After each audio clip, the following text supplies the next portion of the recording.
Hello, my little champs and naughty friends. This is your own Dr. Ranjan Sinha. I welcome you all in my course, in this platform.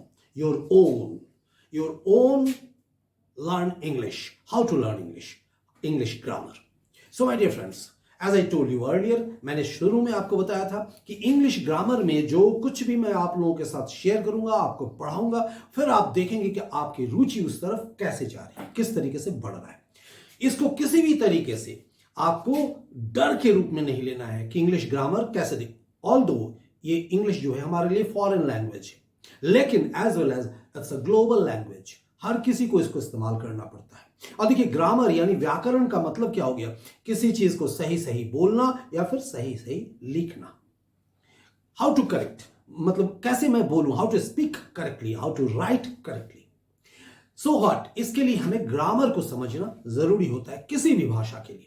और यहां पर हम लोग English के related जो grammar है वो हम लोग समझेंगे, पढ़ेंगे, देखेंगे। तो देखिए, हम लोग जैसे मैंने कहा था कि एकदम जीरो से हम लोग आगे चलेंगे, शुरू से चलेंगे। तो आज ये फर्स्ट इंट्रोडक्टरी क्लासेस में मैं आपको ये बताना चाहूंगा कुछ बेसिक चीजें।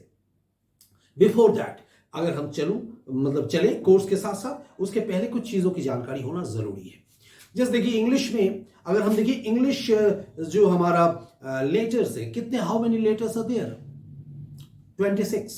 26। और आउट ऑफ 26 कितने उसमें से भावल है? 5 भावल्स आर देयर।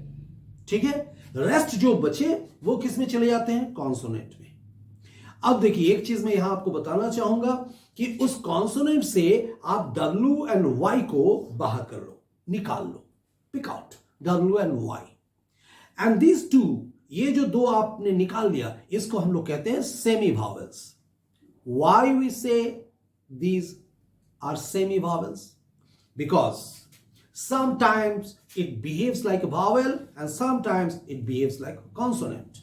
कभी कभी ये भावल की तरह बर्ताव करता है और कभी कभी ये कॉन्सोनेंट की तरह बर्ताव करता है। What it means, इसका मतलब क्या होता है? अब देखिए, मैं आपको समझा रहा हूं। जब भी कभी हम कोई वर्ड फॉर्मेट पे जाते हैं, वर्ड बनाते हैं ना, फॉर्मेट जिसको कहते हैं, फॉर्म करते हैं वर्ड को, तो वहां पर हमें भावल की जरूरत होती है। आप देखो, खुद देखो एक्सपीरियंस करके। जैसे आपने कहा फैन, FAN, तो F और N के बीच में अगर दो कॉन्सोनेंट है तो A को हमने लगाया। ठीक है, पेन, PEN, पेन। आपको समझ में आया? तो यानी कोई भी वर्ड, चेयर, टेबल, कुछ भी चीज आप ले लो, लाइट, डेस्क, कंप्यूटर, जहां भी उच्चारण यानी फोनिक्स जिसको बोलते हैं, उच्चारण जैसे ही आएगा ना, उसका जो उच्चारण, सही उच्चारण, वो आपको भावल देगा, भावल से ही मिलेगा। यानी वर्ड बन ही नहीं सकता विदाउट भावल, नहीं बना सकते। लेकिन समटाइम्स ऐसा होता है जहां भावल मिसिंग होता है। अगर वहां भावल मिसिंग है तो वहां हम क्या करेंगे? तो वहां पर हमें उसी जो वर्ड कॉन्सोनेंट से W एंड Y को हमने निकाला है, उसको हम लोग रखते हैं और वो भावल का साउंड देता है। यानी यूं कहा जाए, जहां पर W एंड Y भावल का साउंड दे, वहां पर उसे हम लोग क्या कहेंगे? पूर्णतः भावल नहीं कहेंगे, उसे हम लोग क्या कहेंगे? सेमी भावल। तो इसको आप लोग याद रखेंगे। यानी वहां पर जैसे कैसे हो जाता है, माई, अगर मैंने एक वर्ड कहा माई, स्काई, देखिए स्काई, Y जो है I का साउंड दे रहा है, आया समझ में? तो ये जो चीजें हैं ना, ये यहां पर क्या कहा? भावल को जोड़ा, यानी ये साउंड भावल को दिया। तो यहां पर Y को हम लोग कॉन्सोनेंट नहीं बोलेंगे, बल्कि क्या बोलेंगे? सेमी भावल। यह आपस की एक अंडरस्टैंडिंग है। क्लियर हुआ? इसको ध्यान में रखना है आपको। तो यानी हमने यहां क्या देखा? भावल देखा, कॉन्सोनेंट देखा और सेमी भावल देखा। इसको अलग अलग करके चलेंगे। तो यहां हम क्या देखते हैं कि जहां पर भावल कहीं ना कहीं, अगर मानी भावल वहां नहीं है, मिसिंग है, तो वहां पर हम लोग क्या देखते हैं कि ये W एंड Y जो है वो क्या होता है, जिसको हम लोग सेमी भावल कहते हैं, वो भावल का काम करता है। उसी तरीके से देखिए, जैसे हम लोग बोलते हैं शो, रो, भो, W को लेकर, तो यहां पर काउ, COW, काउ, आउ, ऐसा उच्चारण हो रहा है। लेकिन यहां हम लोग क्या बोल रहे? रो, भो, शो, ओ का साउंड दे रहा है। यानी यहां पर W जो है वो भावल का काम कर रहा है। ओ फोनिक्स यानी ओ उच्चारण दे रहा है। AEIOU, ये जो 5 भावल है उसका साउंड यहां पर आ रहा है। तो यानी अब हमारे दिमाग में ये बात बिल्कुल फिक्स हो गया है कि सेमी भावल क्या है। यानी सेमी भावल वो है जहां पर वो क्या होता है कि भावल के एब्सेंस पर, भावल अगर नहीं है तो वो भावल का काम करता है। That's why it is said कि what is semi vowel, sometimes it behaves like vowel and sometimes it behaves like consonant. ये है कॉन्सोनेंट ही, मगर कभी कभी जरूरत पड़ने पर ये वावल का काम करता है। यहां तक आप लोगों के सामने बिल्कुल स्पष्ट है, कहीं कोई प्रॉब्लम नहीं है। ये बेसिक चीजें हैं। अब आगे हम लोग बढ़ते हैं थोड़ा सा। ये हो गया, देखिए जितना भी इंग्लिश में अल्फाबेट्स था, अल्फाबेट्स को हम लोग अगर उसके साथ जोड़ते हैं तो हमारे लिए वर्ड बनते हैं, शब्द बनते हैं। और शब्द जो बनाते हैं, वर्ड जो बनाते हैं, वर्ड के बनाने के प्रोसेस में विदाउट वावल या सेमी वावल, जो उच्चारण है वावल का, उसके बगैर हमारा कोई वर्ड नहीं बन सकता है। अब ये जो वर्ड बन गए, तो अब यहां पर वर्ड को हम लोग अरेंज जब करते हैं सही तरीके से, सही फॉर्मेट में सजाना, उसको हम लोग कहते हैं वाक्य, यानी सेंटेंस। अगर लोग आपसे पूछे व्हाट इज सेंटेंस, वाक्य क्या है, सेंटेंस क्या है, तो अ ग्रुप ऑफ वर्ड्स, शब्दों के एक समूह, समूह मतलब समझ रहे, ग्रुप, जिसका एक सही अर्थ निकले, एक सही मीनिंग निकले, उसे हम लोग वाक्य कहेंगे। अगर उसका मीनिंग सही नहीं आ रहा, इफ आई से like this, Ram boy is a good, Ram is a good boy, बहुत ही प्रचलित एक वाक्य है। हम लोग ऐसे बोलते हैं ना, Ram is a good boy, he is a good boy, he is a good boy, boy good is he. कैसा लग रहा है, हाउ इट लुक्स अगली, भद्दा, ठीक है। तो अब सवाल यह खड़ा होता है कि ये जो शब्द जो है, इसको हम सही क्रम में कैसे सजाएंगे, किस तरीके से सजाएंगे। तो इसका एक विधि होता है, एक नियम होता है, एक रूल्स होता है। रूल्स के ऊपर ये डिपेंड करता है। और उस रूल्स को हम लोग क्या कहते हैं, जैसे देखिए ध्यान में, यहां मैं एक सूत्र दूंगा, एक रूल आपको बताऊंगा, एक रूल। वो रूल क्या है, जिसको मैं कहूंगा S plus V plus O, subject. S stands for subject, V stands for verb, and O stands for object.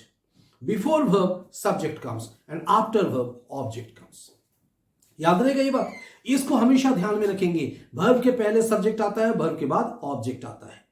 अभी जो सब्जेक्ट, ऑब्जेक्ट और वर्ब, ये सिलसिला आपको दिमाग में रखना है। बहुत ही इजी तरीके से मैं आपको बता रहा हूं, यहां कुछ भी ऐसा कॉम्प्लेक्सिटी नहीं है, कुछ भी नहीं है। इसको आप ध्यान से देखें, मेरी ये वीडियो जो मैं आपको बना के भेज रहा हूं, उसको आप बारंबार देखें, फ्रिक्वेंटली देखें, तो आपको समझ में आ जाएगी। कुछ कॉमन चीजें इंट्रोडक्टरी क्लासेस में मैं आपको बता रहा हूं। और बाकी जब भी आपको कोई प्रॉब्लम आए, यहां हर वीडियो में मेरा अपना एड्रेस होगा, वहां पर एक दिया रहेगा, मेरे जो चैनल्स हैं उसका डिस्क्रिप्शन होगा। और किसी भी तरह का कोई भी आपको प्रॉब्लम हो तो आप डायरेक्ट मुझे कांटेक्ट कर सकते हैं, फिर मैं आपके पास आऊंगा और आपको हर एक जो आपका सवाल होगा उसको जवाब दूंगा। कहीं कोई दिक्कत नहीं है आपको। ग्रामर को किसी भी तरीके से आप भ्रम में ना ले और नहीं डर के समझे, उसको खुल के समझे और प्रैक्टिस में देखें। उसको याद करने की जरूरत नहीं है, सिर्फ प्रैक्टिस करें, उसको समझने की कोशिश करें। तो इस क्रम में मैंने आपको बता दिया कि देखिए, जब हम वाक्य को सजाएंगे यानी बनाएंगे, कैसे शब्दों को सही ढंग से रखेंगे तो वो एक वाक्य बनेगा। जैसे पार्ट्स ऑफ द बॉडी, हम लोग शरीर का एक हिस्सा होता है। देखिए, आंख है, नाक है, कान है, ओठ है। अब आंख की जगह अगर नाक लग गया, हाउ, कैसा लगेगा, इट लुक्स अगली। ठीक उसी तरीके से वाक्य को अगर उलट फेर करके हम लोग सजाते हैं तो वाक्य जो है गलत दिखता है। सही क्रम में सजाने के लिए, उसको जानकारी रखने के लिए पार्ट्स ऑफ स्पीच की जानकारी होना बहुत जरूरी है, जो मैं फिर नेक्स्ट क्लासेस में धीरे धीरे ग्रेजुअली आपको बताते चलूंगा, पढ़ाते चलूंगा। अभी आज फिलहाल इंट्रोडक्टरी क्लासेस में जो मैं बता रहा हूं, इसको आप सही तरीके से समझिए। ये आपके लिए दिमाग में बैठ गई बात, इतना अगर बैठ गया हो तो आज इसको आप प्रिपेयर करें, अच्छे तरीके से इसके ऊपर समझिए, देखें, प्रैक्टिस में ले आए। इसके बाद मैं चलूंगा धीरे धीरे, जब आपका कोई भी सब्जेक्ट आप बनाने की कोशिश करेंगे, अभी मैंने जिक्र किया ना, तो सब्जेक्ट का क्या हो जाता है, किसी भी सब्जेक्ट को आप ले ले तो उसका एक नंबर होता है, एक पर्सन होता है, एक जेंडर होता है। ठीक है, नंबर आपको याद रहेगा, number, person and gender. Number singular और प्लूरल, एक वचन और बहुवचन। अगर बॉय है तो बॉयज है, कैट है तो कैट्स है, मैन है तो मेन है। तो इस तरीके से, और उसे आपको याद करना होगा चार्ट वाइज। जो भी आपके पास बेस ग्रामर की कोई अगर किताबें होंगी तो उसको आपको देखकर वो रूल्स याद करना है, अन्यथा हम आपको वो लिंक भेजेंगे जहां से आपको इसकी जानकारी कंप्लीटली मिल जाएगी। ठीक है, तो ये नंबर जो है सिंगुलर एंड प्लूरल कैसे चेंज होगा, wife wives, knife knives, leap leaves. अब लीफ है लीव्स, अगर आप बोलेंगे कैसा लगेगा, वाइफ वाइव्स। अब देखिए, चीफ चीफ्स नहीं, चीफ चीफ्स। तो यहां ये छोटी छोटी चीजें हैं, ये जानकारी आपको रखना पड़ेगा और ये डिटेलिंग मैं करूंगा, आपको लिंक भेजकर आपको बताऊंगा। वहां पर आप देखेंगे पूरे लिस्ट होंगे, उसको आप देख लेंगे, सिंगुलर टू प्लूरल कैसे आप चेंज कर रहे हैं, ठीक है, वो बता दूंगा। अगर आपके पास बेस ग्रामर है तो ठीक है, बुक्स अगर है तो ठीक है, नहीं तो अन्यथा मैं आपको लिंक भेजूंगा और लिंक के जरिए आप उसको देख पाएंगे, समझ पाएंगे। अब देखिए नंबर हो गया पर्सन। पर्सन में क्या हो गया, first person, second person and third person. First person यानी जो मैं, सेकंड पर्सन जिससे मैं बात कर रहा हूं और जिस चीज के लिए बात कर रहा हूं वो थर्ड पर्सन। आई और आई का प्लूरल वी, आई मैं वी हम, फर्स्ट पर्सन में सिंगुलर और प्लूरल, ठीक है, ये फर्स्ट पर्सन हो गया। यू फर्स्ट पर्सन में भी होता है, सेकंड पर्सन में भी होता है। तुम अकेले से बात कर रहे हो तुम, तो वो सेकंड पर्सन, और तुम अगर सबको लेकर बात कर रहा हो तो भी वो प्लूरल में यू ही कहलाएगा। तो आई वी और यू, याद रखिएगा, आई वी और यू, इसको आप हटा लें और जो रेस्ट बचा वो सारा थर्ड पर्सन में चला जाएगा और सिंगुलर प्लूरल यानी एक वचन और बहुवचन के क्रम में आप उसको सजा लेंगे, देख लेंगे। ये हो गया पर्सन। और जेंडर, जेंडर मतलब जैसे मैस्कुलिन, फेमिनिन, तो मैं पुरुष, महिला है।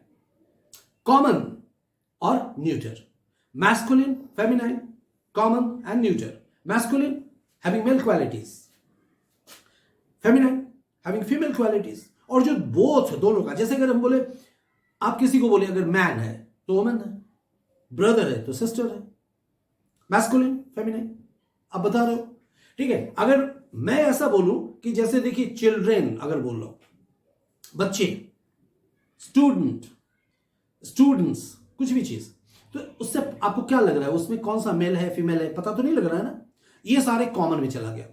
अगर हम फादर और मदर, पिता और मां, पुल्लिंग स्त्रीलिंग, मगर मैं बोलूं पेरेंट्स या गार्जियन, पता नहीं लग रहा, वो हो गया कॉमन जेंडर।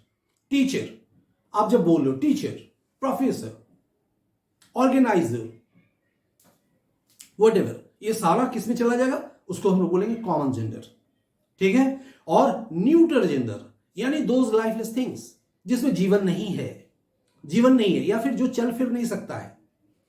क्योंकि जीवन नहीं अगर मैं बोलूं तो फिर अगर आपके सामने आएगा कि पेड़, पेड़ को क्या बोलेंगे, तो मैंने इसके लिए एक पॉइंट क्या बोला, जो चल फिर नहीं सकते, याद रखिएगा हमेशा। एंड दोज स्मॉल इंसेक्ट्स, छोटे छोटे वो कीट पतंग, which we can't see through our naked eyes, जिसको हम अपने आंख से, खुले आंख से नहीं देख पाते हैं, वो सारी चीजें किस में आ जाएगा, न्यूटर जेंडर में। तो ये जो पार्ट मैंने आपको बताया इसको आप याद रखेंगे यहां से, यानी नंबर, पर्सन और जेंडर, यहां तक आप इसको रखेंगे इस तरह के। और जो छोटे मोटे जो चीज होंगे उसको मैं फिर नेक्स्ट अपनी क्लास में लेकर आऊंगा इंट्रोडक्टरी के रूप में। तो इंट्रोडक्टरी फर्स्ट ये जो लेसन था इसमें मैंने इन चीजों को आपको सामने रखा, आपके सामने रखा, आपके लिए जिक्र किया और मुझे उम्मीद है कि आप इन चीजों को अच्छे से फॉलो करेंगे, देखेंगे, पढ़ेंगे और समझेंगे। So all the best.